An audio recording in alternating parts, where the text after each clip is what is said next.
ئێمە ئەم بەیاننامە ئاراستی ڕای گشتیەکەین بە ناوی خوای بەخشندەی میهرەبان بۆ ڕای گشتی لە هەرێمی کوردستاندا. بەڕێزان، دوای ئەوەی زیاتر لە مانجێکە ئاسایشی هەولێر هەردوو کادیری کۆمەڵی ئیسلامی کوردستانی دەستگیر کردووە و تاکو ئێستاش هیچ جۆرە تۆمەتێکیان لەسەر ساغ نەبووەتەوە، تەنانەت بە ناڕاستە و خۆش ئەوەیان بە تیمی پارێزەرانی کۆمەڵ ڕاگەیاندووە کە هەریەکە لە بەڕێزان سعدی مستەفا و سەرهەد عوسمان بێتاوان و هیچیان لەسەر نییە. لە سەرەتای ڕووداوەکە تاوەکو ئێستا ئێمە لە ڕێکخراوی قوتابیانی کوردستان چەندین چالاکیمان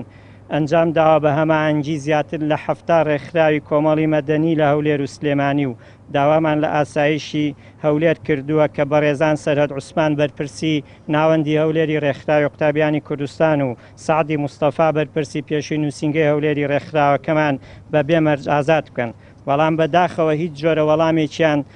وەڵامێکمان دەست نەکەوتووە. بۆیە ئەمڕۆ 2 2016 وەک هەوڵێکی تری مەدەنی بە هەماهەنگی لەگەڵ ڕێکخرا و چالاکوان و ڕۆژنامەنووسان و سەرجەمچین و توێژەکان کەمپینی پشتیوانی لە ئازادکردنیان ڕادەگەیەنین و بۆ ماوەی 10 ڕۆژ لە سەرجەم شار و شارەچەکانی کوردستاندا واژوو کۆ دەکەینەوە و دوجار ئاراستەی لایەنە پەیوەندیدارەکانی دەکەین.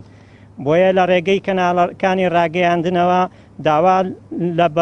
لە سەرجەم جەماوەری کوردستان دەکەین کە هاونیشتیمانانی خۆشەویست کە پشتیوانمان بن و بەواژۆکانیان نابۆ ڕفاندنی نایاسایی و نایاسایی تاچی کوردی بکەن و بەڵێ بۆ ئازادکردنی بێمەرجی هەریەکە لە بەڕێزان سەرهەد عوسمان بەرپرسی ناوەندی هەولێری ڕێکخراوی قوتابیانی کوردستان و سعدی مستەفا بەرپرسی پێشووی نووسینگەی هەولێری ڕێکخراوەکەمان بکەن